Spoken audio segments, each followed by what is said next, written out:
Salam sejahtera dalam kasih Tuhan Yesus Kristus, dan selamat kita mendengarkan firman Tuhan pada malam hari ini dengan topik yang sudah saya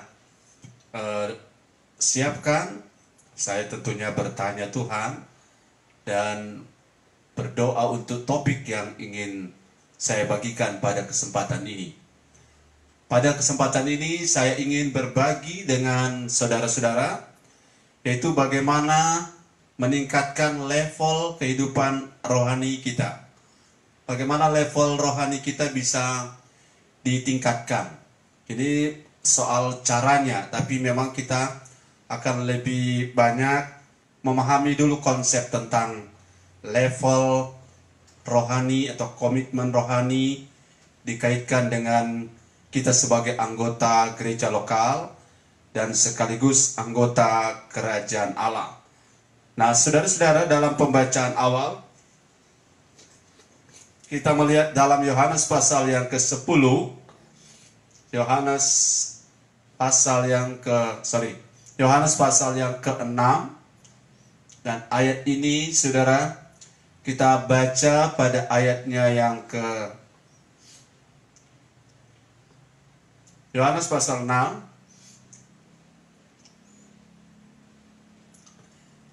ayat 22 mulai.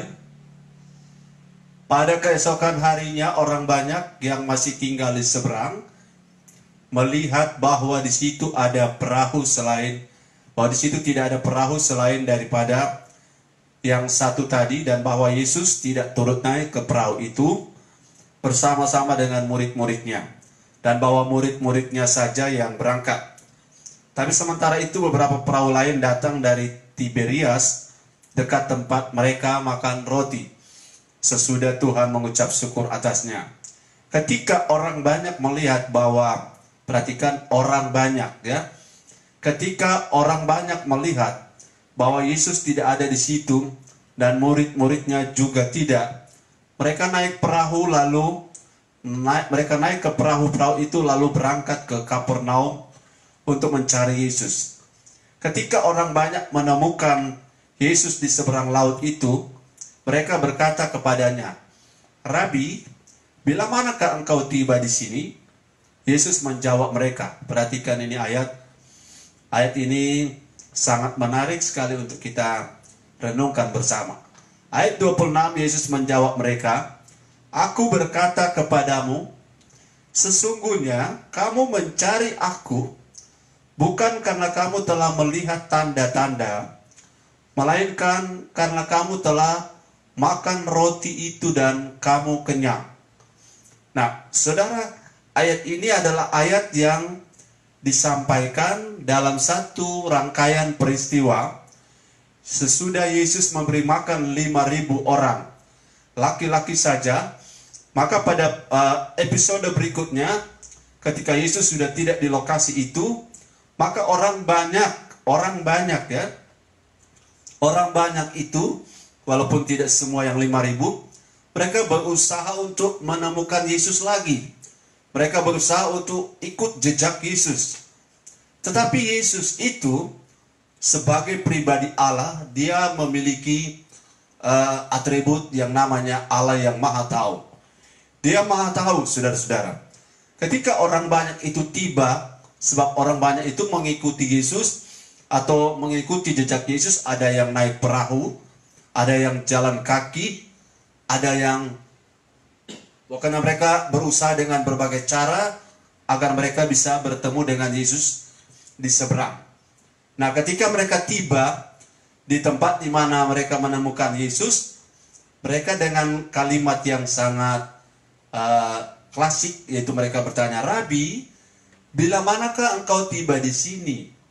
Kalau dalam bahasa kita, "Guru, kapan dok ada tiba? Tempo apa ada sampai?" Ini bahasa keramahan orang yang baru bertemu. "Kapan tiba di sini? Selama di sini?"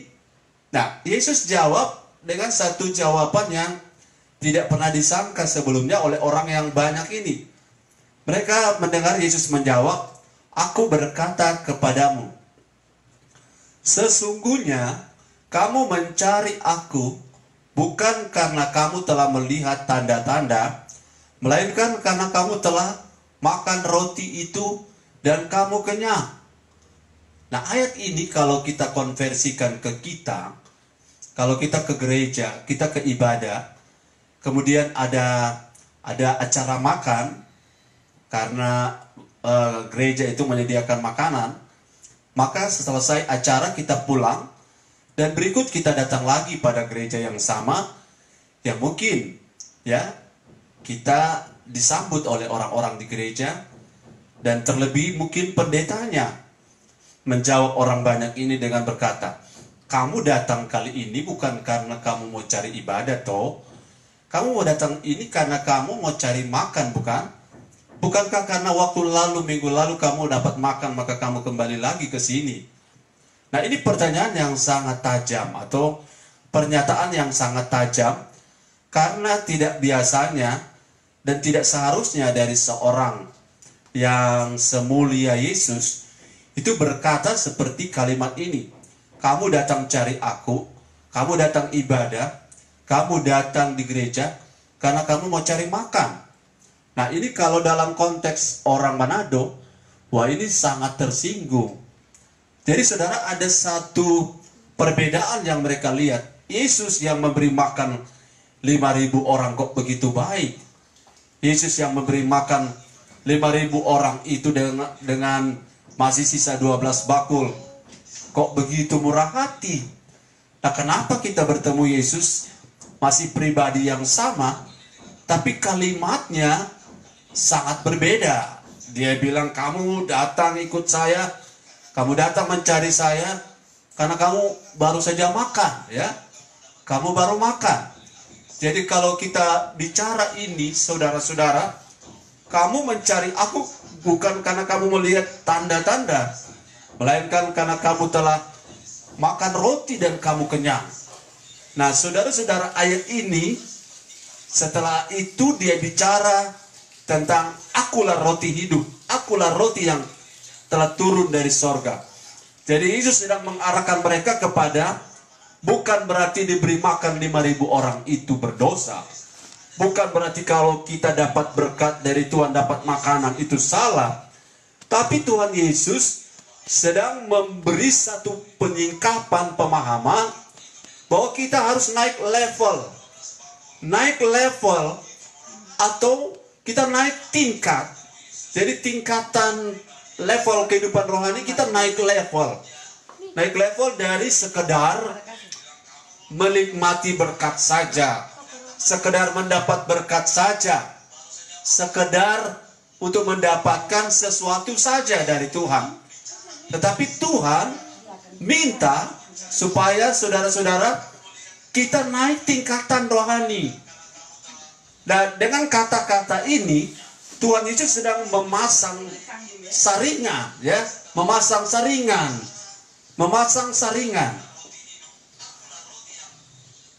Jadi saringan di sini adalah dengan kalimat yang Yesus ucapkan, kamu mencari aku karena kamu dapat makan. Nah, ini pertanyaan atau pernyataan yang membuat orang-orang itu mereka sampai berkesimpulan begini. Pada ayat yang ke-60 kalau tidak salah, saudara, ayat yang ke-60, sesudah mendengar semuanya itu, sesudah Yesus bicara dengan pembukaan tadi, kamu datang cari aku karena kamu makan kan? Karena kamu pernah makan roti dan kenyang, maka kamu cari lagi saya. Itu kalimat pembukaan. Kemudian seterusnya, orang-orang itu mendengar Yesus berkata, akulah roti yang turun dari sorga.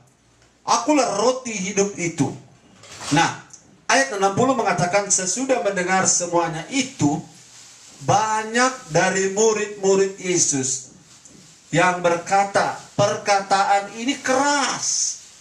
Siapakah yang sanggup mendengarkannya? Perkataan ini keras. Beda dengan waktu Yesus menyuruh orang-orang itu diberi makan, Yesus bilang pada murid Filipus, Andreas, kamu harus memberi mereka makan. Kalau mereka kembali ke tempat mereka dalam keadaan lapar, nanti mereka pusing. atau pingsan di jalan. Itu kata-kata Yesus yang penuh belas kasihan. Tapi pada periode atau episode ini, Yesus mengatakan kalimat tidak bermaksud menyakiti mereka. Yesus tidak bermaksud untuk berpenampilan ganda atau berkepribadian ganda. Yesus tetaplah Yesus yang sama, yang maha kasih. Tapi pada waktu dia bicara, kamu mencari aku karena kamu ada makan kenyang, itu adalah salah satu kalimat pernyataan yang akan menyingkapkan level, akan menyingkapkan tingkatan rohani seseorang. Saudara-saudara, tingkatan rohani dari orang yang 5.000, mungkin yang menyeberang mengikuti mencari Yesus mungkin setengahnya, mungkin 2.500, atau paling banyaklah 1.000. Nah, orang-orang banyak ini mendengar pernyataan Yesus dan mereka tersandung. Saudara-saudara, mereka bilang perkataan ini keras. Perkataan ini bahasa Inggris bilang difficult, sulit dimengerti. Siapakah yang sanggup mendengarkannya? Nah, bicara soal sanggup mendengar, soal sanggup menerima perkataan-perkataan Yesus ini terkait dengan level rohani, level atau tingkatan rohani seseorang. Kalau saudara dan saya ada pada level, saya ingin berbagi level itu ada 2 garis besar. Yang pertama adalah orang percaya dan orang berdosa. Orang percaya itu orang yang sudah dalam Yesus. Dan orang berdosa orang yang di luar Yesus, ya. Orang berdosa pakai bahasa kerennya sinners atau para pendosa yang di luar Yesus. Mereka, saudara-saudara, kalau mendengar firman yang seperti ayat 25 tadi, wah, agak sulit diterima. Tetapi kalau mereka mendengar berita tentang mereka harus diberi makan, mereka sangat-sangat bisa menerimanya. Jadi saudara-saudara, ini firman yang keluar dari mulut Yesus tidak pernah salah. Tetapi sanggup diterima atau sanggup didengar itu terkait dengan tingkatan atau level rohani seseorang. Jadi saya lihat saudara-saudara bahwa yang di luar Yesus itu yang para atau sinners, orang berdosa, itu ada level lagi. Mereka ada yang sinis, yang paling rendah, ada yang skeptis, yang selalu ragu-ragu, dan ada yang penonton, ya penonton ini, dan ada yang mulai mencari, sekali-sekali cari ibadah. Jadi ada yang sinis, selalu mencemooh pekerjaan Tuhan, ini yang di luar, ya. Kemudian yang kedua ada yang skeptis, selalu ragu-ragu, selalu meragukan tentang kebenaran. Yang ketiga ada yang penonton, tapi ada level yang lebih baik lagi, tapi sama-sama masih di luar Yesus, yaitu mereka yang tertarik untuk mencari ibadah. Nah, saya berharap saudara sudah tidak ada di situ, ya. Sudah tidak ada di kelompok sinners, yaitu selalu sinis dengan hal-hal rohani. Kalau sudah dalam gereja, kemudian masih sinis dengan hal-hal rohani, memang tidak semua hal rohani kita mengerti, tapi kita tidak boleh sinis. Sinis akhirnya mengkritik. Ciri-ciri orang sinis, apa saja kritik. Pendeta berdasi dikritik, pendeta berbatik dikritik, pendeta gemuk, dia bilang ini orang kurang puasa ini. Kalau pendeta langsing, ini pendeta ini kurang iman. Kalau pendetanya pakai mobil mahal, ini pendeta sok kaya. Jadi kalau pendetanya miskin, memang ini pendeta ini bikin malu kerajaan Allah. Jadi orang yang tipe pengkritik begini ini ada di luar Yesus, ya wajar. Tapi kalau ada dalam gereja itu masalah, ya. Itu masalah, segala sesuatu dilihat secara sinis. Yang berikut adalah yang skeptis. Setiap firman yang didengar atau setiap kebenaran yang dia dengar itu selalu ada keraguan. Jadi dengan kata-kata masa iya? Mana mungkin? Nah, kalau orang-orang di luar Yesus berkata seperti itu hal yang wajar. Tapi kalau orang dalam gereja berkata seperti yang saya bilang tadi, nah itu perlu dipertanyakan. Jadi kita tidak bicara tentang orang yang di luar Tuhan. Sekarang saya bicara tentang orang yang di dalam Tuhan. Sekian banyak masalah yang ada di gereja lokal. Sekian banyak masalah yang ada di kekristenan. Sekian banyak masalah yang ada di dalam pelayanan. Itu terkait erat dengan tingkatan atau level kehidupan rohani seseorang. Nah, saya bagikan di sini ada paling kurang 5, kalau kita bagi secara garis besar ada 5. Yaitu orang yang sudah bukan di luar Tuhan, sudah dalam Tuhan. Yang pertama adalah believers. Believers atau pemercaya. Sudah percaya Yesus. Yang kedua adalah mereka yang jadi members. Mereka yang jadi anggota satu komunitas tertentu. Sesudah members ada disciples. Disciples tingkatannya lebih tinggi, yaitu mereka yang berdisiplin, bersedia menjadi disciple atau murid, ya. Kemudian yang keempat adalah mereka yang levelnya ministers, para pelayan-pelayan, kelas seperti Paulus, Petrus, dan lain-lain. Dan yang kelima, level mature atau mature son, anak-anak yang dewasa. Nah, antara pada setiap tahap ini, saudara-saudara, disinilah persoalan kita, ya. Dari believers menjadi members, members menjadi disciple, disciples menjadi ministers, dan ministers menjadi the son in the house of God, anak-anak Allah yang dewasa. Ini merupakan perjuangan dari para gembala, perjuangan kerja keras, saudara-saudara. Karena kalau Rick Warren membagi, ada yang jemaat inti, ada yang pelayan, ada yang jemaat, ada yang simpatisan, ada yang masyarakat umum, semuanya dilayani. Nah, kita dalam pelayanan konteks kita sekarang ini, kita para pendeta, para gembala, hamba Tuhan, ingat fokus kita adalah untuk kita membawa orang-orang pada level-level tertentu untuk naik tingkat ke level selanjutnya. Level selanjutnya. Tapi sebelum kita ke sana memang ada pelayanan rasuli, apostolik yang akan membongkar semua apa-apa yang tidak ditanam oleh Bapa di sorga, akan mencabut semua akar-akar tanaman-tanaman yang tidak ditanam oleh Bapa di sorga, dan kemudian akan membongkar semua dasar yang tidak didasarkan pada Tuhan. Kemudian sesudah itu dibangun kembali, dan levelnya murni, betul-betul murni, mulai dari believers menjadi members, kemudian menjadi disciples, ministers, dan kemudian menjadi anak-anak Allah yang dewasa. Memang level antara believers, pemercaya, members, anggota komitmen, disciples, para murid, dan ministers, ini kalau dalam proses, ya, ketika kita dalam proses, kita semua sedang mengarah kepada status akhir, yaitu kedewasaan, anak-anak yang dewasa di dalam kerohanian. Saya bilang tadi bahwa ada banyak masalah dalam kekristenan, masalah dalam gereja lokal, masalah dalam pelayanan yang berhubungan langsung dengan tingkat level kehidupan Kristen. Tingkat level kehidupan Kristen ini yang menciptakan berbagai gesekan di sini sana.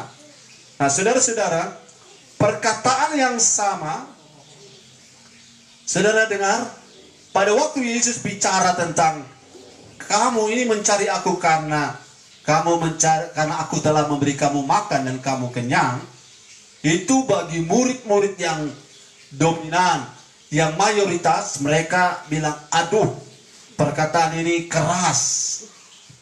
Siapakah yang sanggup mendengarkannya? Ini adalah gambaran tentang orang-orang pada level, kalau saya pakai istilah, saudara-saudara kalau ikut Yesus, kalau cuma jadi fans, saudara tahu jadi fans, hanya jadi penggemar, penggembira, maka orang-orang pada level ini, saudara-saudara, sulit sekali menerima firman yang keras. Kalau kita ikut Tuhan hanya level ikut-ikut saja, sekedar ikut, tidak ada komitmen lebih, maka kita akan banyak mengalami masalah. Bahkan kita akan kepahitan dengan pendeta, kita akan pahit dengan gembala, kita akan pahit hati dengan pemimpin rohani. Jadi tidak ada jalan lain agar firman yang Yesus katakan ini tidak menjadi batu sandungan bagi kita. Maka kita harus tingkatkan level rohani kita. Yang pertama, jangan lagi kita seperti gaya hidup sinners yang tadi ya, selalu sinis dengan hal-hal tentang Tuhan, selalu skeptis tentang hal-hal kebenaran, cuma jadi penonton di gereja, cuma menjadi pencari berkah. Mereka cari Yesus hanya untuk mendapatkan makanan, mereka cari Yesus hanya untuk dapatkan kesembuhan, mereka cari Yesus hanya untuk dapatkan berkat, mereka cari Yesus hanya untuk dapatkan kemudahan mendapatkan pekerjaan. Mereka cari Yesus dengan segala motivasi yang orang-orang pada kebanyakan miliki, itu ada pada mereka. Dan mereka sulit sekali menjadi pemercaya yang sejati karena, saudara-saudara, Yesus itu kenal saya, kenal saudara. Dia kenal tingkatan kepercayaan kita itu sejauh mana. Haleluya. Saudara, dalam Yohanes pasal 2, Injil Yohanes pasal 2, kita lihat di sana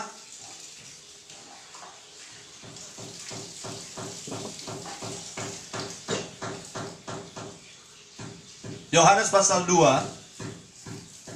ayat yang ke-23. Sementara Yesus di Yerusalem selama hari raya Paskah, banyak orang percaya dalam namanya karena mereka telah melihat tanda-tanda yang diadakannya. Tetapi Yesus sendiri tidak mempercayakan dirinya kepada mereka karena ia mengenal mereka semua. Dan karena tidak perlu seorang pun memberi kesaksian kepadanya tentang manusia, sebab Yesus tahu apa yang ada di dalam hati manusia. Saudara, pada level di mana kita mulai berjalan bersama Tuhan, level pertama adalah kita harus percaya Yesus. Percaya Yesus. Yang percaya Yesus katakan amin. Ketik di situ, saya percaya Yesus. Oke, saudara boleh ketik, saya percaya Yesus. Karena ini titik awal ya. Untuk kita naik level, titik awal, kita tidak bisa masuk dalam kerajaan Allah kalau kita tidak percaya Yesus. Bukan masuk tapi melihat saja, tidak bisa. Jadi kita harus percaya Yesus baru kita bisa melihat kerajaan Allah. Saudara tidak bisa meningkatkan level rohani sebelum percaya. Jadi kita harus percaya Yesus. Nah, saudara boleh ketik, saya percaya Yesus. Ini hanya dikonfirmasi karena ini sudah ada pada kita. Hanya diulangi lagi, memorinya dibuka kembali. Saya percaya Yesus. Dan percaya Yesus ini, saudara, kalau baca di ayat 23, 24, 25 Injil Yohanes pasal 2, di Yerusalem waktu hari raya Paskah, banyak orang percaya. Katakan, banyak orang percaya. Banyak orang percaya ya. Jadi orang yang percaya itu bukan satu dua. Kenapa? Karena ada banyak tanda-tanda. Bagaimana tidak mempercaya orang mati bangkit? Bagaimana orang tidak percaya orang lumpuh berjalan? Bagaimana orang tidak percaya orang buta bisa bicara? Bagaimana tidak percaya orang buta melihat? Amin. Bagaimana tidak percaya kalau kita melihat orang-orang kusta menjadi tahir? Tapi kalau percaya, hanya percaya karena melihat mujizat. Percaya yang seperti ini perlu dikonfirmasi. percaya. Benar-benarkah percaya? Sebab percaya ini, saudara, adalah satu level. Saya percaya ini, saya berharap pelajaran atau firman ini untuk membuka wawasan kita, dan kita dapat bercermin, termasuk saya bercermin, saya ada di level mana ini? Saya ada di level mana? Saudara-saudara ya. Karena orang percaya ada dua jenis.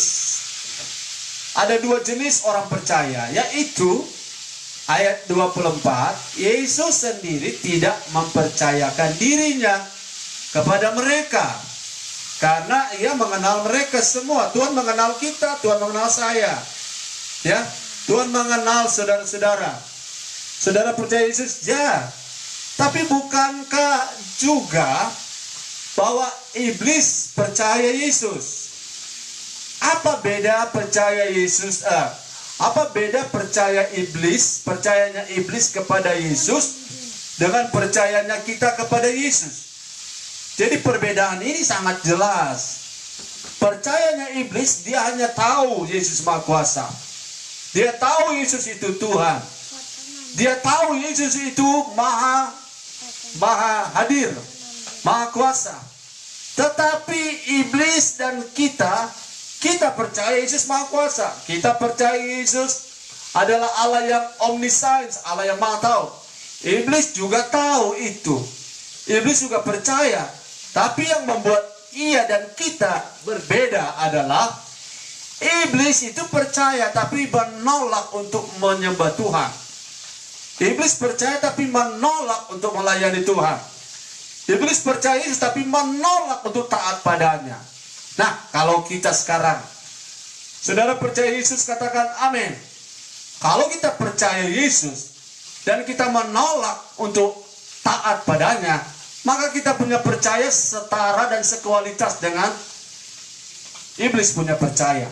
Kalau saudara percaya Yesus, tahu Yesus Maha Kuasa, tapi saudara tidak tunduk padanya, apa beda dengan percayanya iblis? Iblis tahu Yesus Maha Kuasa, tapi iblis tidak bersedia menundukkan diri pada Yesus. Ini luar biasa ya. Jadi level kita menaik, kita periksa dulu pemercayaannya kita. Saya percaya Yesus, ya. Tapi percayanya Yesus itu paling tidak, saudara-saudara, kalau kita bagi ada dua jenis, yaitu percaya yang sungguh dan percaya yang tidak serius. Mari kita lihat di Yakobus ayat itu, nanti kita kembali lagi ke Yohanes 2. Ya, iblis juga percaya. Kita periksa saudara-saudara supaya kita terkonfirmasi, supaya kita bisa naik level. Iblis percaya. Bahkan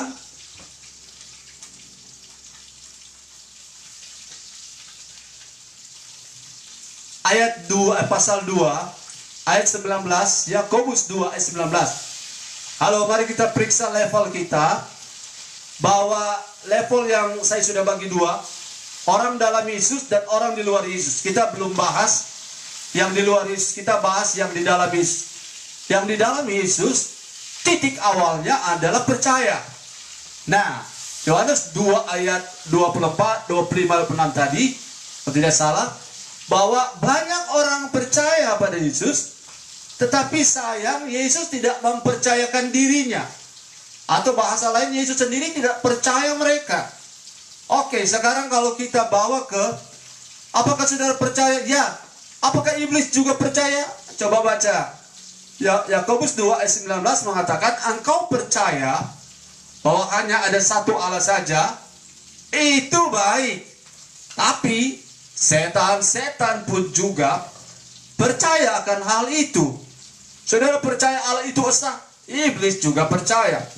Saudara percaya Allah itu baik, iblis juga percaya. Saudara percaya Allah Maha Kuasa, Tuhan Yesus Maha baik, Maha Kuasa, Maha tahu, iblis juga tahu, iblis juga percaya.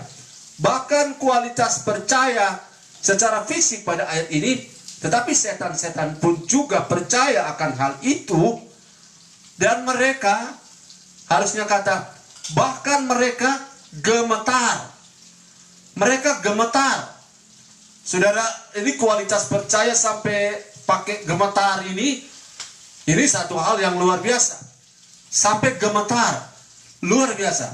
Jadi kalau kita bagi dua, percaya yang di Yohanes pasal 2 tadi, banyak orang percaya, ya puji Tuhan. Banyak orang Kristen, haleluya. Banyak orang gereja, yes. Puji Tuhan, penginjilan sukses karena banyak orang gereja. Banyak orang percaya Yesus. Tapi persoalannya ayat 24, tetapi Yesus sendiri tidak mempercayakan dirinya kepada mereka-mereka yang percaya padanya. Berarti di sini ada persoalan.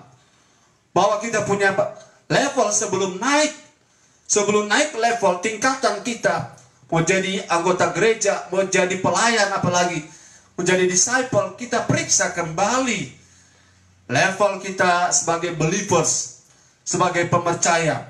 Karena ternyata pemercaya memiliki dua bagian, dua kelompok, dua jenis. Yaitu pemercaya yang pertama adalah pemercaya yang juga bisa dipercaya oleh Tuhan.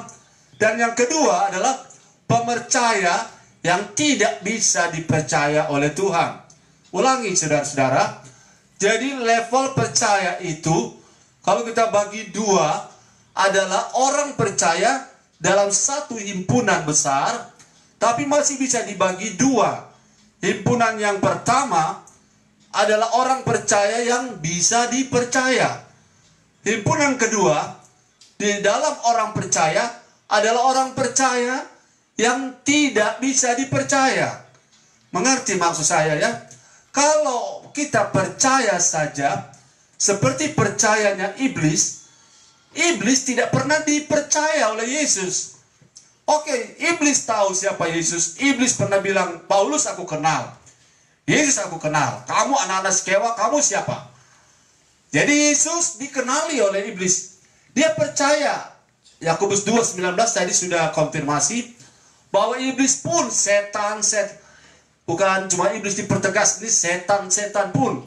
Orang Manado bilang sedang setan percaya pada Tuhan Yesus. Jadi kalau dia percaya, saya bilang di awal tadi, apa beda percayanya kita pada Yesus dengan percayanya iblis pada Yesus? Apa bedanya? Bedanya adalah iblis percaya Yesus yang maha kuasa, tapi iblis tidak bersedia untuk tunduk padanya. Iblis percaya Yesus yang maha tahu, yang maha kasih, yang maha baik, tapi iblis menolak untuk taat kepadanya. Iblis menolak untuk hidup sesuai dengan firman. Dan kalau kita mengaku percaya Yesus, ini pada level ini kita perlu clear dulu di sini ya.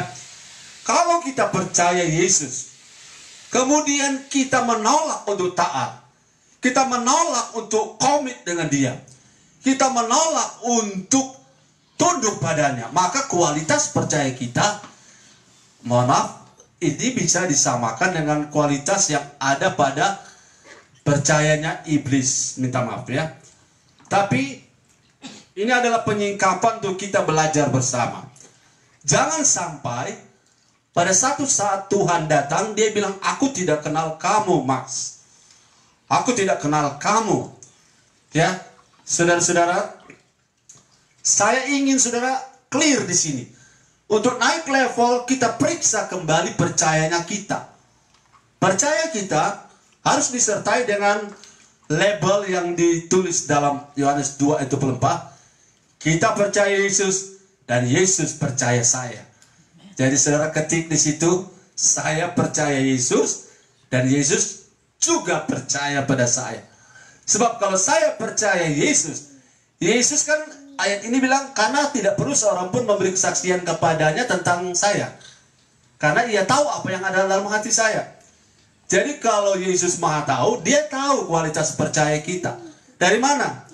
Dari ketaatan kita. Dari penundukan diri kita. Dari kemauan kita untuk berjalan menurut petunjuk-petunjuk Tuhan. Jadi ketika saudara saat ini, saya boleh saudara-saudara beri kesempatan saudara ketik komentar saudara. Saya percaya Yesus dan saya rindu saya juga dipercaya Yesus. Jadi saling percaya.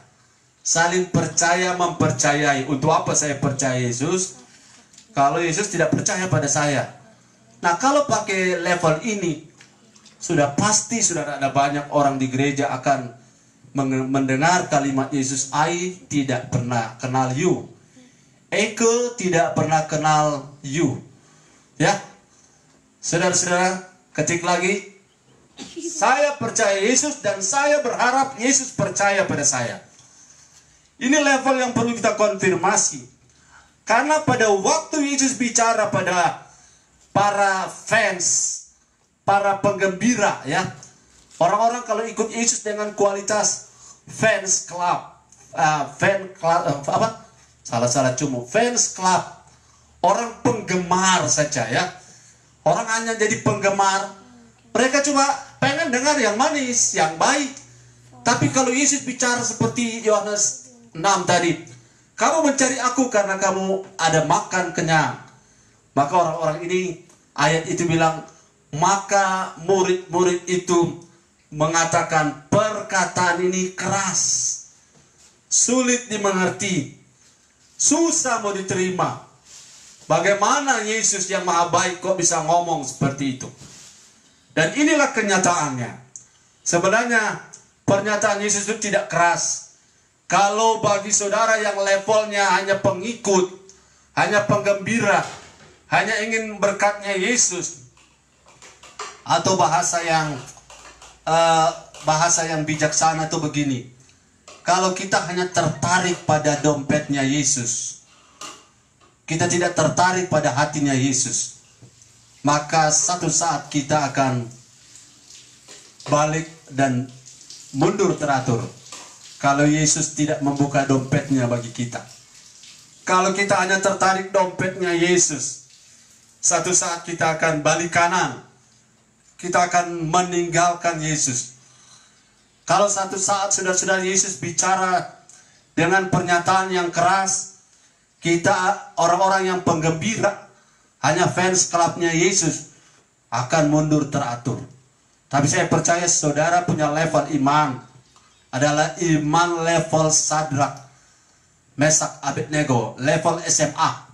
Sadrak, Mesak, dan Abednego.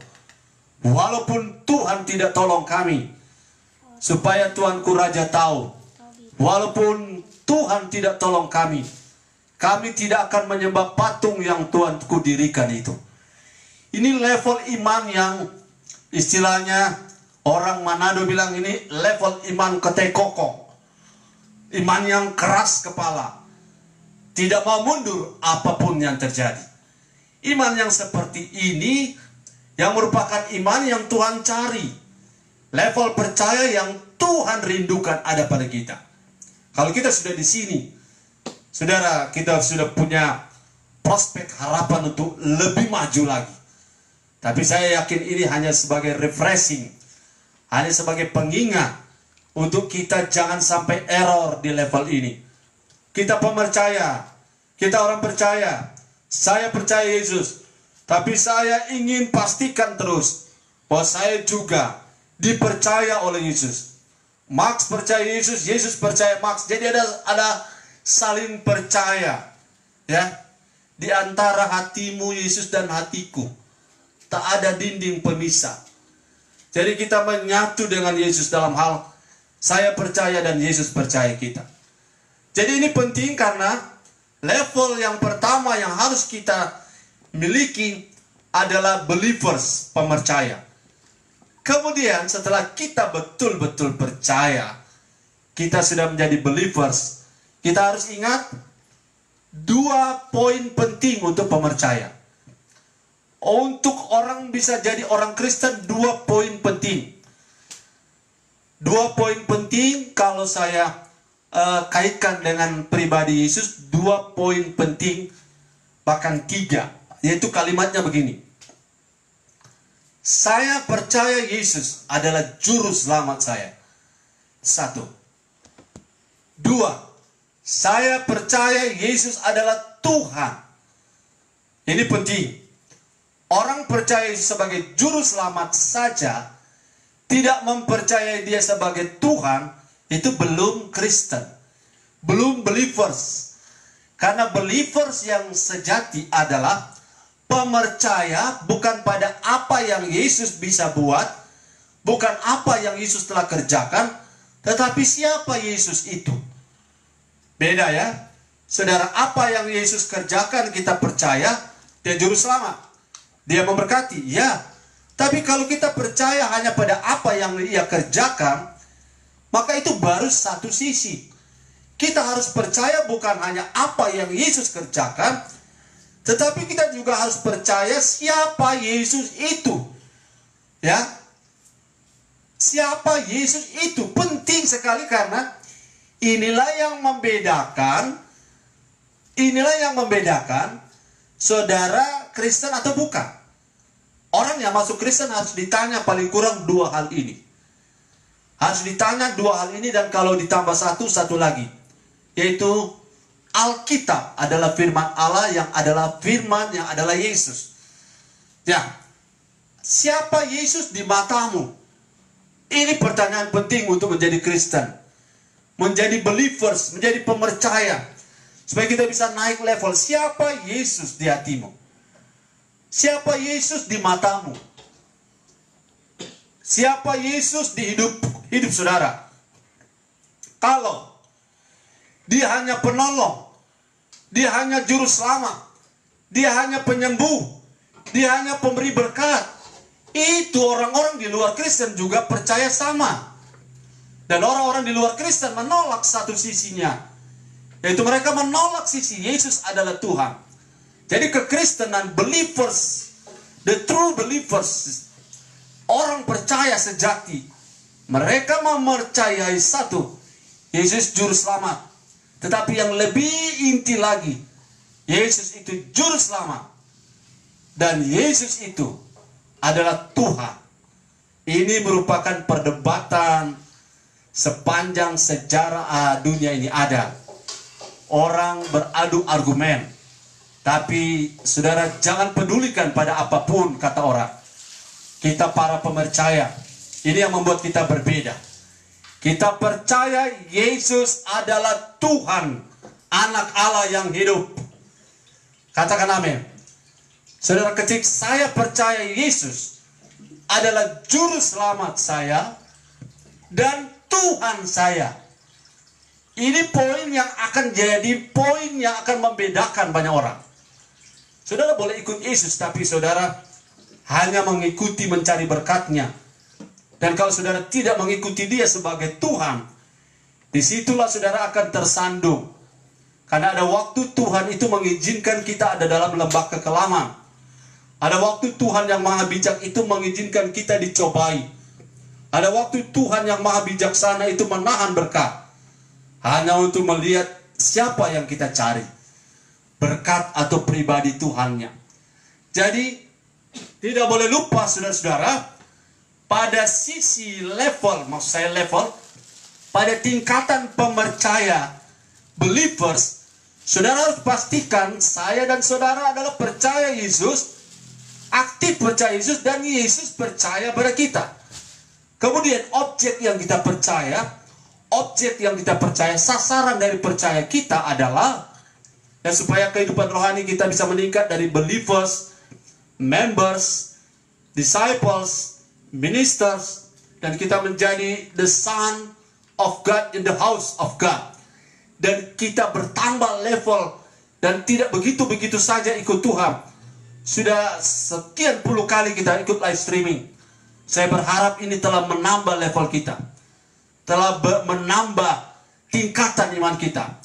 Jadi ulangi lagi, believers itu bisa terbagi dua, yaitu believers, orang percaya yang percaya Yesus, tetapi Yesus juga percaya padanya. Tapi ada orang yang percaya Yesus, tapi Yesus tidak percaya pada orang itu. Itu sama dengan iblis. Percaya Yesus, tapi Tuhan tidak pernah percaya pada iblis. Kenapa? Karena iblis percaya Yesus, tahu Yesus Maha Kuasa, tapi ulangi-ulangi, iblis tidak bersedia untuk taat. Tapi kita beda. Kita percaya Yesus Maha Kuasa, Dan kita yang percaya bersedia untuk taat. Itu bedanya. Kemudian objek dari yang kita percaya. Yesus bukan hanya juru selamat. Dia bukan hanya pemberi berkat. Yesus not just my healer. Tidak hanya sekedar penyembuhku. Saya butuh kesembuhan. Saya butuh berkat.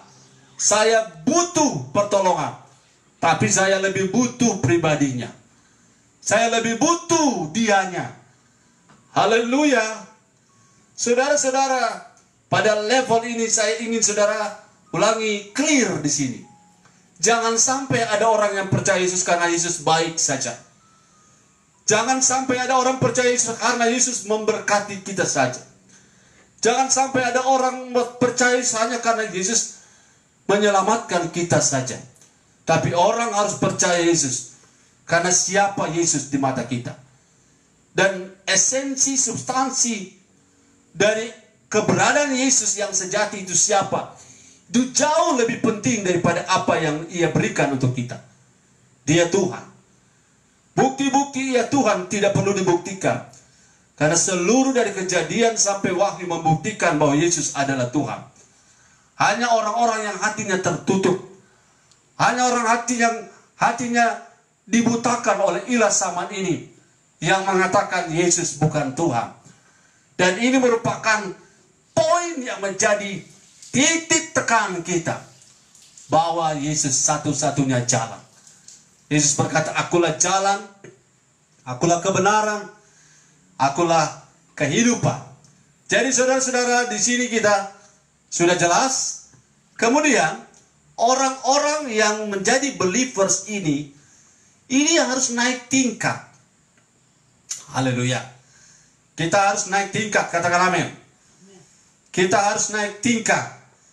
Karena naik tingkat di sini, saudara-saudara, diperlukan sebuah level, sebuah komitmen, sebuah keputusan, sebuah tindakan, supaya kita beda dengan iblis. Iblis ngomong tentang Yesus. Aku kenal Yesus. Aku kenal Paulus. Aku kenal siapa Yesus. Tapi aku tidak bersedia tunduk padanya. Nah, inilah merupakan pergumulan dari banyak orang. Jadi believers, para pemercaya ini terbagi atas dua kelompok tadi. Dan kelompok yang bisa dipercaya Yesus sekarang harus naik level. Naik levelnya, saudara-saudara. Dia, saya, saudara harus berusaha meminta pertolongan Roh Kudus, meminta penerangan dari Tuhan, supaya kita naik tingkat dari believers, kita menjadi members. Members itu anggota tubuh Kristus yang secara invisible, yang tak kelihatan, anggota tubuh Kristus, tetapi yang secara visible, yang kelihatan, kita anggota gereja lokal. Saudara-saudara, disinilah bagian banyak pemercaya, saudara-saudara, mengalami kesulitan. Karena kekristenan sejati adalah soal hubungan-hubungan. Kekristenan sejati, salah satu ukuran kedewasaan adalah bagaimana cara saudara berhubungan, cara bersosialisasi, cara berinteraksi dengan sesama anak Tuhan. Itu yang akan menyikapkan siapa saya, siapa saudara. Bagaimana cara saya bereaksi terhadap perlakuan sesama. Bagaimana cara saya bereaksi terhadap disiplin. Bagaimana cara saya bereaksi terhadap tuntutan komitmen. Bagaimana saya bereaksi terhadap keharusan saya menundukkan diri. Disinilah saudara-saudara, ada banyak orang yang percayanya baik. Pemercayanya baik, tulus, murni. Dia percaya itu Tuhan. Tetapi ketika kekristenan dibawa kepada hubungan-hubungan, Dr. Paul G. Charam, dia punya buku bernama judul Tanda-Tanda Kedewasaan. Banyak orang menggunakannya, ya, tanda-tanda kedewasaan. Bahkan ada buku yang lain, Kedewasaan dari keakuan, melepaskan diri dari ikatan keakuan. Orang yang hidup dalam ego, orang yang hidup dalam keakuan, orang yang, saya tidak bermaksud menghakimi, tapi ini memaparkan ya. Orang yang tidak sanggup, ada bersama satu komunitas. Orang yang tidak dapat bertahan pada komunitas orang Kristen sesama anak Tuhan. Sebenarnya mereka sedang mempertahankan ego mereka. Dan ini merupakan masalah di dalam pelayanan atau masalah di dalam komunitas kita. Haleluya, haleluya. Members adalah level. Saya membaca Dr. Paul G. Caran bilang begini. Believers yang tidak bersedia menjadi members adalah orang yang tidak mau tunduk di bawah otoritas rohani siapapun. Ini tidak pilih jemaat, pilih atau hamba Tuhan. Bagaimanapun saudara-saudara, para believers itu kalau pelajari kisah para rasul, orang selevel Petrus, Yohanes, seharusnya mereka bisa independen, ya, independen, berdiri sendiri, mandiri, ya.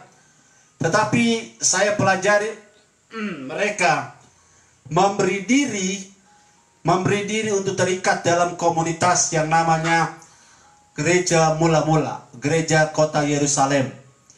Dan mereka saling menundukkan diri. Petrus, Yakobus, Yohanes, Paulus, Barnabas, Apolos, Markus, orang-orang hebat di zaman itu. Orang-orang yang kalau mereka lihat ke belakang, mereka memiliki pengikut. Mereka memiliki orang-orang penggemar atau fans. Dan mereka bisa mendirikan denominasi sendiri. Tetapi orang-orang itu hebatnya luar biasa dalam hal ingin memberi diri untuk mengikat diri dalam satu komunitas. Dan mereka menjadi members, menjadi anggota tubuh Kristus secara yang invisible. Dan sekaligus menjadi anggota gereja lokal yang visible. Karena yang namanya disiplin tidak bisa terjadi dalam gereja yang invisible.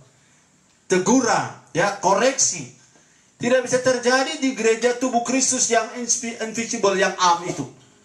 Dan disiplin, teguran, gesekan, nasihat, penghiburan, koreksi, ya, yang namanya pertumbuhan dalam konteks hubungan-hubungan itu terjadi di gereja lokal.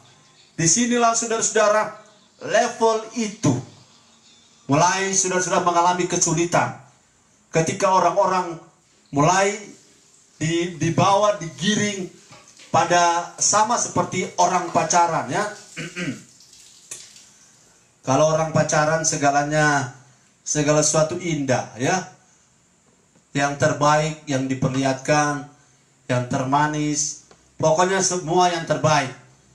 Tidak mau ketemu kalau belum mandi, ya. Tidak mau ketemu kalau belum pakai parfum. Tidak mau ketemu sebelum make up. Kalau pasangan yang mau datang, dia gelisah kalau dia belum mandi.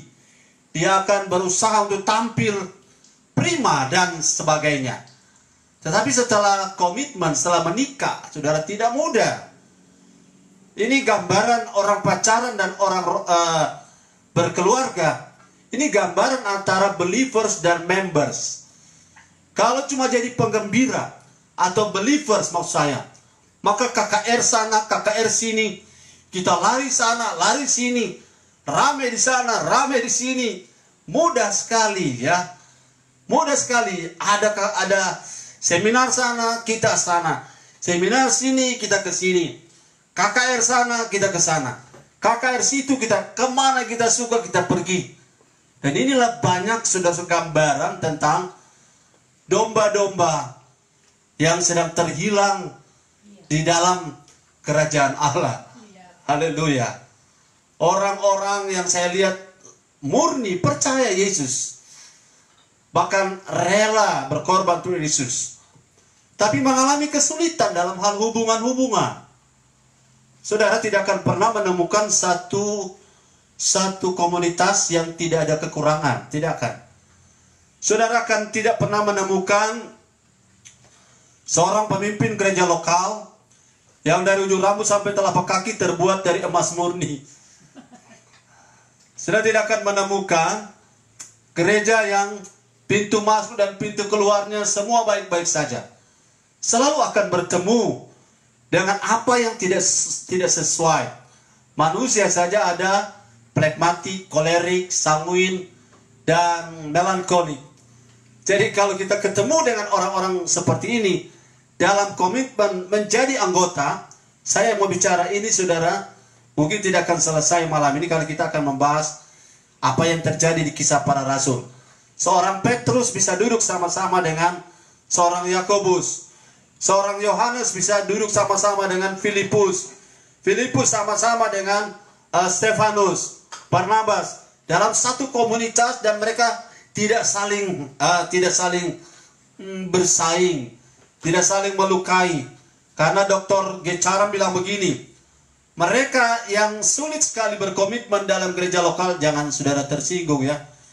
Karena memang harus saya bicara ini supaya kita tahu pentingnya bergereja lokal, karena level ini adalah level kita menjadi seperti 12 murid. Ya, gambaran tentang 5.000 orang diberi makan gampang kalau menjadi orang-orang yang diberi makan dalam acara KKR 5.000 orang dapat makan. Tapi ketika kita mau berkomitmen jadi orang-orang seperti Petrus, ketika kita dapat firman yang keras, kita kalau cuma bermodalkan believers, kita akan lari, kita akan kecewa, kita akan pahit hati.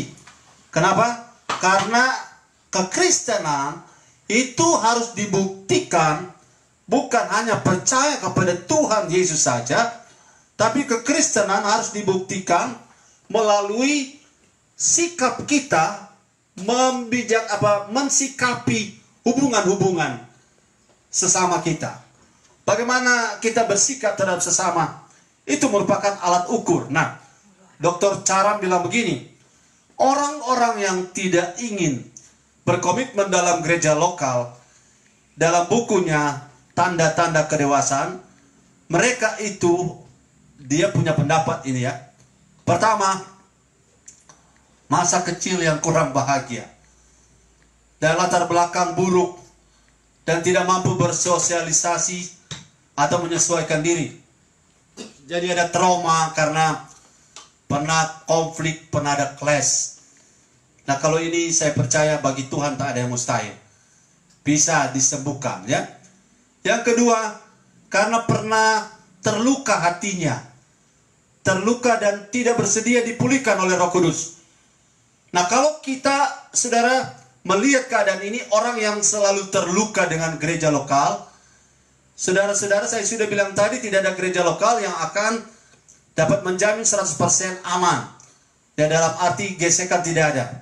Nah, kalau kita ada dalam kondisi hati yang mudah terluka, hati yang mudah, mudah tersinggung. Saya memang punya pola menyampaikan firman. Lebih baik kita bicara apa adanya daripada kita jamin-jamin perasaan, kita kasih sorga telinga. Padahal seperti dokter, ini kanker di dalam. Kita cuma kasih tensoplas, kita cuma taruh salon pas, padahal di dalamnya kanker. Kita mengatakan tidak ada masalah ini, tidak apa-apa. Sebaiknya kita beritahu masalah yang sebenarnya. Orang yang hatinya mudah terluka, kemanapun dia pergi, dia akan terus terluka. Kemanapun, mau pendeta Zakheus, mau pendeta Petrus, mau pendeta Paulus, mau pendeta Yakobus, semua ada us-us di belakang. Paulus, Yakobus, Petrus.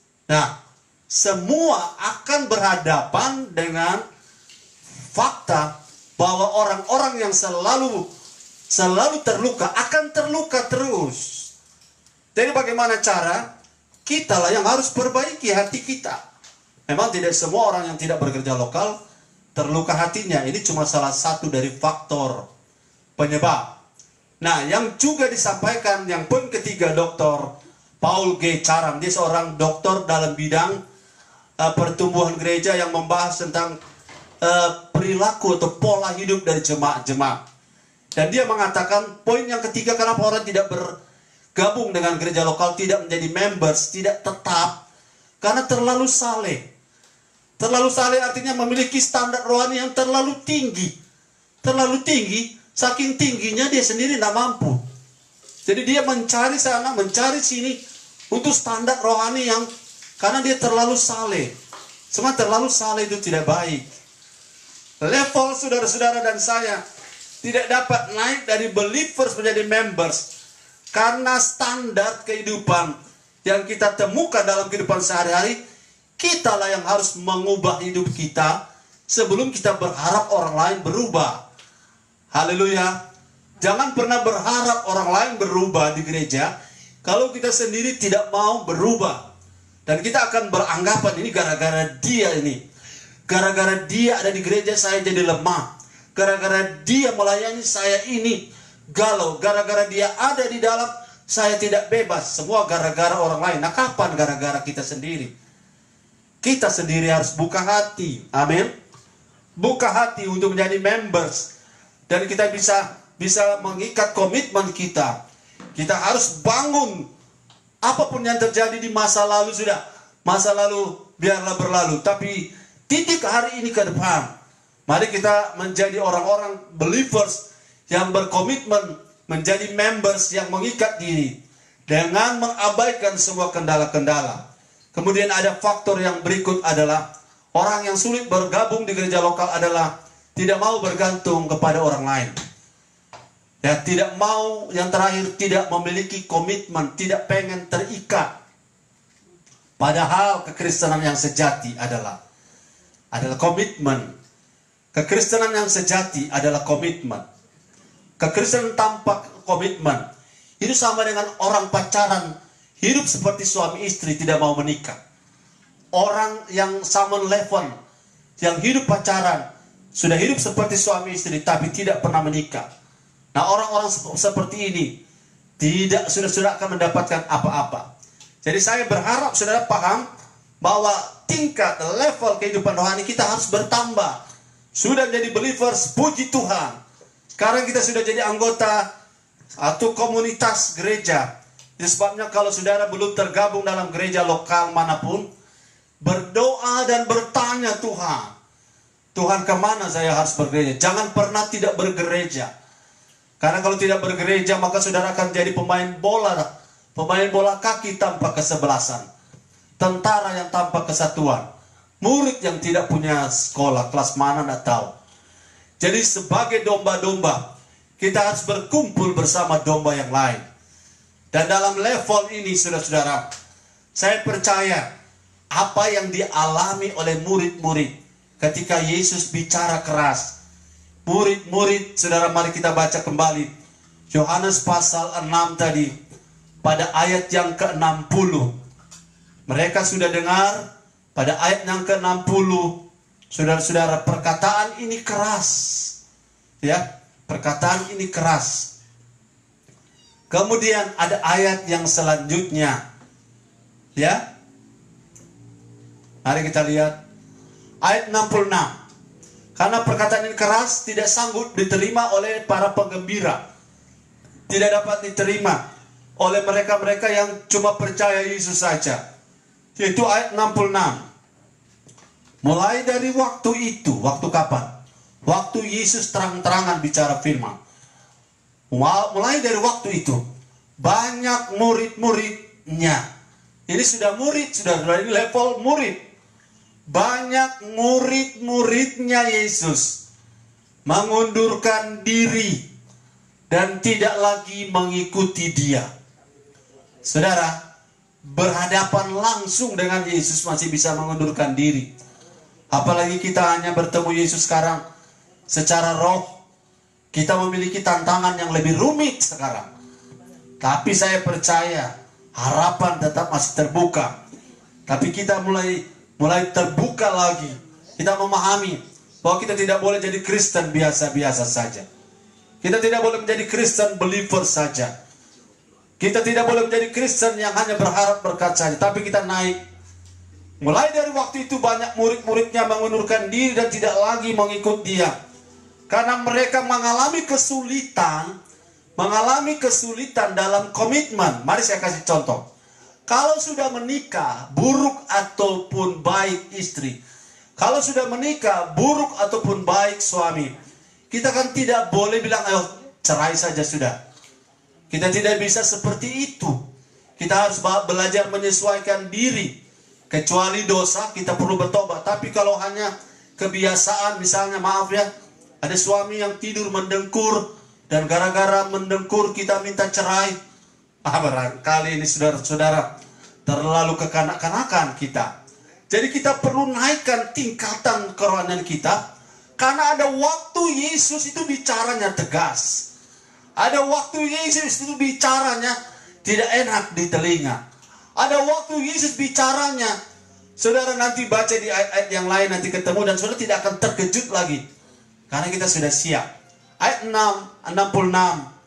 Saudara, banyak murid-muridnya. Bahasa Indonesia kalau bilang banyak, harusnya banyak murid meninggalkan. Tapi ini kata ini sudah hiperbola. Banyak murid-muridnya. Jadi kata banyak sudah jamak. Ditambah dengan murid-murid, jamak juga. Jadi artinya ini anak sadiki. Bahasa Manado kong sadiki jo yang mengundurkan diri. Nah, keadaan ini memang sulit diterima oleh orang-orang yang tidak mau tingkatkan dia punya tingkatan rohani. Mari kita lihat tingkatan rohani Petrus dan teman-temannya di ayat 67. Maka kata Yesus kepada ke-12 muridnya. Ada di situ Petrus, Yakobus, Yohanes. Apakah kamu tidak mau pergi juga? Wah, saudara-saudara. Ini Yesus yang baru ngomong. Kamu datang ikut aku, cari aku karena kamu sudah makan roti dan kenyang. Dia bilang, akulah roti hidup. Dia bilang, bekerjalah bukan untuk roti yang makanan jasmani saja. Sekarang, orang-orang banyak sudah mengatakan kami tidak sanggup mendengarkan ini. Bahkan orang banyak sudah meninggalkan Yesus. Tapi Yesus masih ngomong pada murid, apakah kamu tidak mau pergi juga? Bahasa kita di Manado, dengoni le mau ikut dendora. Ya, saudara bayangkan ini firman luar biasa. Apakah kamu tidak mau pergi juga? Ini saringan lagi yang kedua. Saringan, filter yang Tuhan Yesus pasang untuk melihat sejauh mana percayanya kita bisa dipercaya. Kita percaya Yesus dan kita juga bisa dipercaya. Dan Yesus mengatakan, apakah kamu tidak mau pergi juga? Dalam pengalaman hidup saya, dalam pengalaman hidup saudara, sudah berapa kali kita sebenarnya punya alasan untuk mundur, tapi kita tidak mundur, amin. Sudah berapa kali kita punya alasan untuk kita jadi lemah, tapi kita tidak mau jadi lemah. Sudah berapa banyak kali kita punya kesempatan untuk tinggalkan Yesus karena doa kita belum dijawab. Sudah berapa kali kita punya alasan untuk kecewa karena apa yang kita kerjakan gagal, tapi kita tidak melakukannya. Itu pertanda bahwa kita bukan sekedar pemercaya saja, tapi kita adalah anggota tubuh Kristus. Dan juga lebih konkret, kita adalah anggota gereja lokal yang berkomitmen. Yang angin badai datang, kita tetap berdiri tegar. Saudara-saudara, ayat itu bilang, jawab Simon Petrus kepadanya, Tuhan, kepada siapa lagi? Kepada siapa kami akan pergi? Perkataanmu adalah perkataan hidup yang kekal. Lihat saudara-saudara, para members akan berkata, para anggota komitmen akan berkata, kami mau kemana lagi Tuhan? Perkataanmu walaupun keras, perkataanmu walaupun tegas, tapi membawa hidup yang kekal. Perkataanmu memang sulit ditangkap. Kalau kita mau dengar di kalimat ini, menjadi lemah jawab orang. Tapi kalau perkataan itu dari Tuhan, diterima oleh orang-orang yang berkomitmen ikut Tuhan, bukan hanya penggembira, bukan hanya pemercaya, tapi level orang-orang members yang mengikat diri dengan Tuhan, mengikat diri dengan tubuh Kristus secara am, dan mengikat diri dengan gereja lokal di mana Tuhan bawa. Saudara, saya sudah ingatkan tadi, Sudah jangan melihat ke belakang.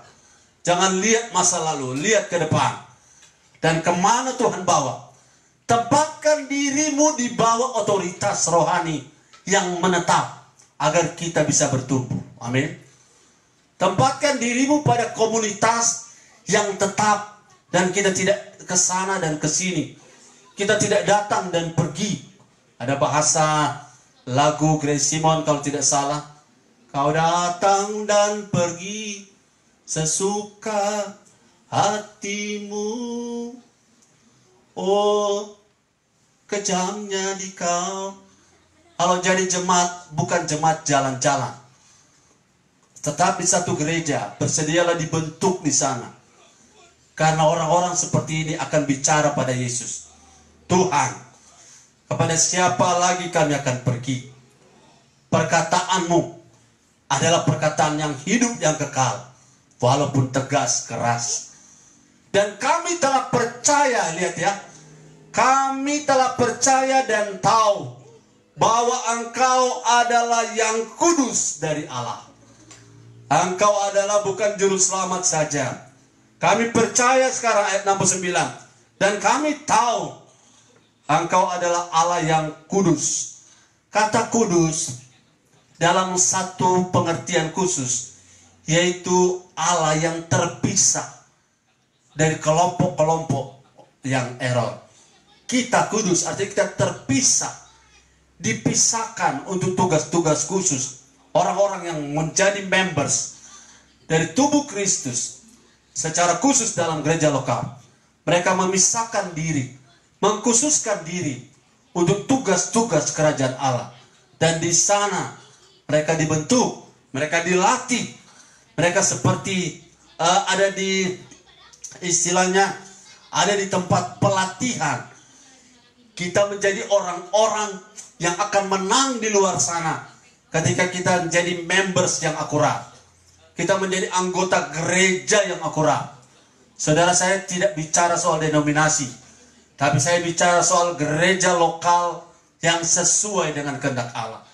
Gereja lokal yang menjalankan kebenaran. Gereja lokal yang menempatkan Tuhan sebagai pusat dari pelayanan dan penyembahan. Gereja lokal yang tidak menjadikan uang sebagai Tuhan. Gereja lokal yang tidak menjadikan jabatan sebagai segala-galanya.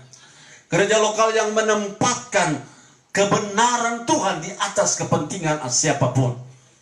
Di gereja-gereja seperti ini, Tuhan bawa orang-orang menjadi members. Dan orang-orang dilatih di sana. Orang-orang akan seperti Petrus. Kemana lagi kami akan pergi? Tidak.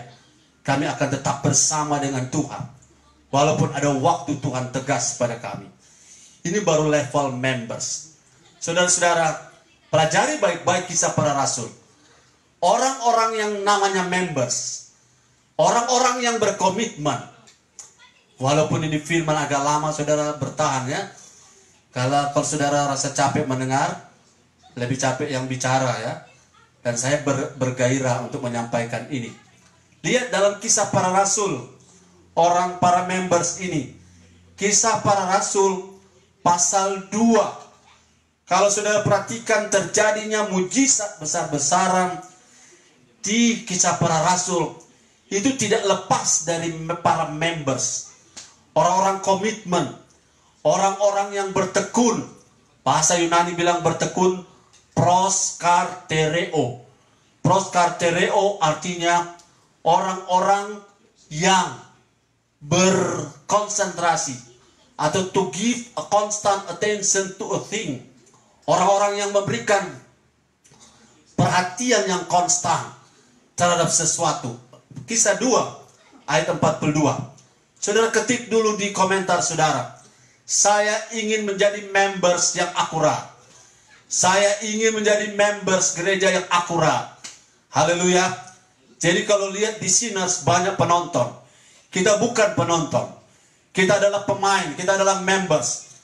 Ciri-ciri dari members, ciri-ciri dari anggota gereja lokal yang benar, itu di kisah 2 ayat 42.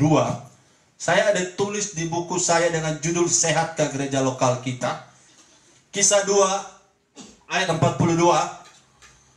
Ciri-ciri members. mereka bertekun dalam pengajaran rasul-rasul dan dalam persekutuan. Fellowship, members, fellowship itu kaitannya sangat erat. Mereka bertekun dalam pengajaran rasul-rasul dan dalam persekutuan. Dan mereka selalu berkumpul untuk memecahkan roti dan berdoa. Ayat 43 ini akibat daripada para members yang bertekun dan bersekutu. Maka ketakutanlah mereka semua. Sedang rasul-rasul itu mengadakan banyak mujizat dan banyak tanda-tanda. Banyaknya mujizat, banyaknya tanda-tanda tidak ada arti sama sekali kalau orang-orang tidak berkomitmen. Kalau orang-orang tidak bersekutu.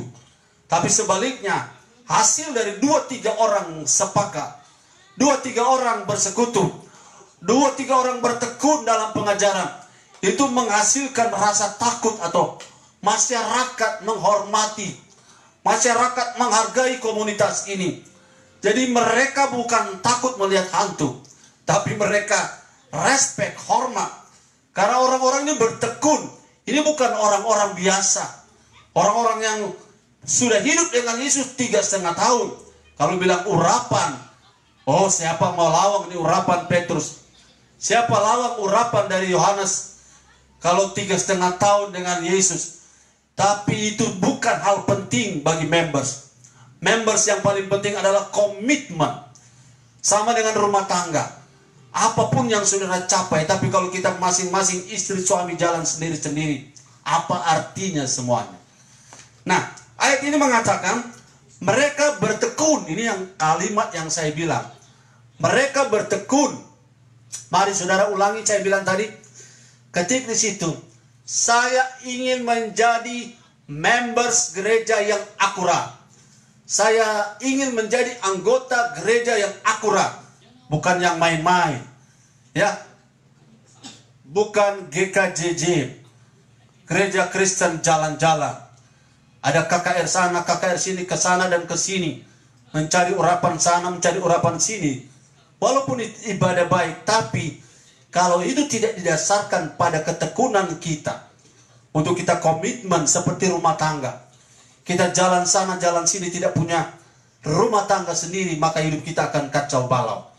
Nah, ayat ini bilang, mereka proskartereo, bertekun, to give a constant attention to a thing. Mereka memberi perhatian konstan terhadap pengajaran dalam komitmen mereka. Jadi members, anggota gereja mula-mula.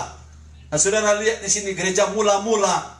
Mereka betul-betul bertekun, selalu, perhatikan kata selalu berkumpul. Selalu berkumpul. Saudara-saudara, selalu berkumpul. Itu ciri-ciri dari members. Kalau simpatisan, kalau dia ada waktu dia datang. Kalau dia ada kesempatan dia hadir. Tapi members selalu berkumpul. Dan orang-orang dengan kualitas seperti ini tentunya beda ya. Orang-orang yang hatinya tidak komit, berkatnya pasti beda. Orang-orang seperti Esau. Orang-orang seperti Yakub. Yakub yang betah di rumah. Dan Esau yang pengembara. Beda berkatnya. Kain dan Habel. Kain adalah seorang pengembara. Beda berkatnya. Kalau seperti saudara tanam pisang. Saudara tanam tahun ini di Manado. Kemudian saudara cabut, pindah lagi di Bitung. Saudara cabut lagi, pindah ke Tondano. Saudara cabut lagi, pindah ke Amurang. Pisang yang pertama sudah berbuah. Pisang yang dipindah-pindah ini tidak menghasilkan apa-apa. Batunas pun tidak. Kenapa? Karena fokusnya tidak jelas. Jadi ketika para members itu bersekutu, itu yang disebutkan dengan 2-3 orang berkumpul. 2-3 orang berkumpul yang komit, yang members, disitulah Tuhan mendengar. Tuhan mendengar orang yang kata sepakat itu. 2-3 orang sepakat. Itu sepakat bukan para tamu yang datang. Yang hanya datang kemudian pergi lagi. Tidak. sepakat, adalah orang yang sejalan, seia, sekata. Kepada mereka lah berkat-berkatnya, kepada orang yang bersekutu. Mazmur 133. Kepada mereka yang diam rukun bersama, kesanalah berkat-berkat dikirimkan. Amin. Kesanalah Tuhan memerintahkan berkatnya. Nanti kita belajar kapan-kapan Mazmur 133. Kemana Tuhan kirim berkat? Kepada orang-orang yang komitmen. Pada orang-orang yang selalu mengikat diri dengan Tuhan. Kenapa tidak mau terikat? Karena pengen bebas. Kenapa tidak mau terikat? Karena pengen memerintah sendiri. Kenapa tidak pengen terikat? Karena tidak ingin diatur. Dan orang-orang fenomena seperti ini, mereka bisa saja believers, tapi mereka tidak bisa menjadi disciple. Karena untuk jadi disciple, mereka harus jadi members. Dan untuk jadi members, diperlukan komitmen, diperlukan ketekunan, diperlukan persekutuan, diperlukan kesehatian. Itu sebabnya saudara-saudara, ada banyak persoalan muncul.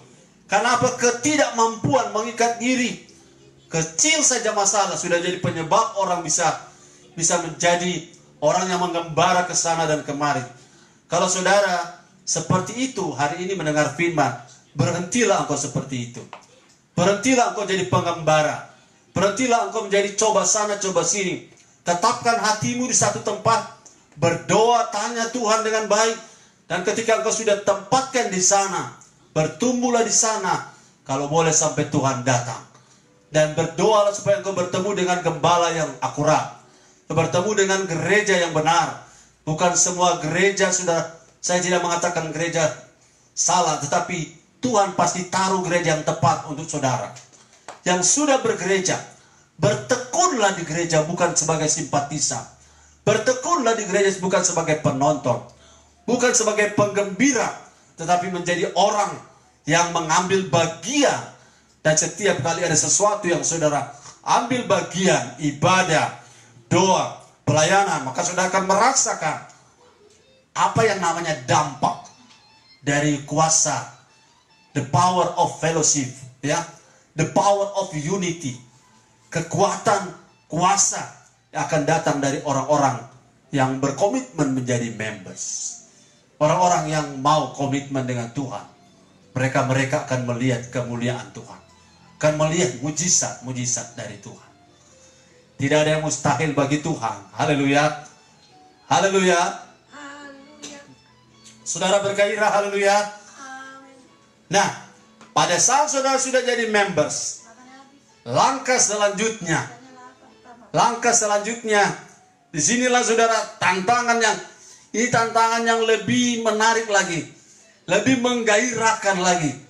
Karena banyak orang sudah jadi members yang baik. Jempolan buat saudara.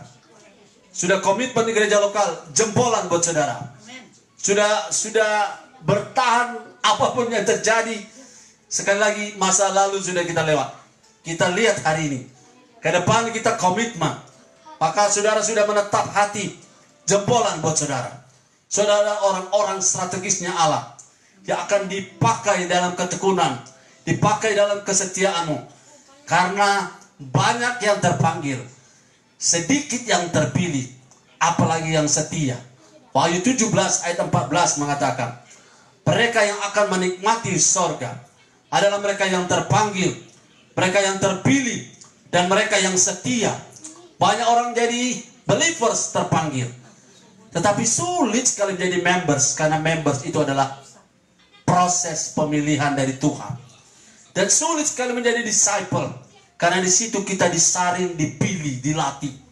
Dan saudara-saudara, saya percaya, saya sangat bergairah untuk menyampaikan kebenaran selanjutnya. Tapi saya berdoa supaya poin disciple, antara members dan disciple, kita bisa diberi kesempatan oleh Tuhan untuk bertemu di kesempatan yang akan datang. Tuhan Yesus memberkati. Haleluya. Kasih jempol dulu untuk Tuhan Yesus. Kasih jempol untuk Raja kita, Raja di atas segala raja. Haleluya.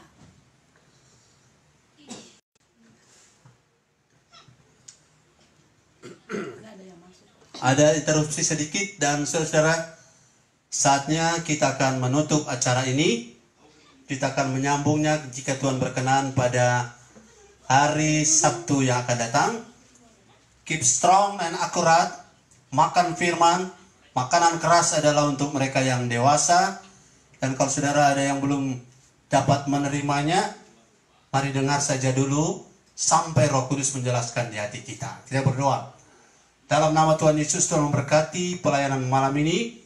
Dan Tuhan memberi kami kekuatan, kesehatan, sampai pada pertemuan berikut.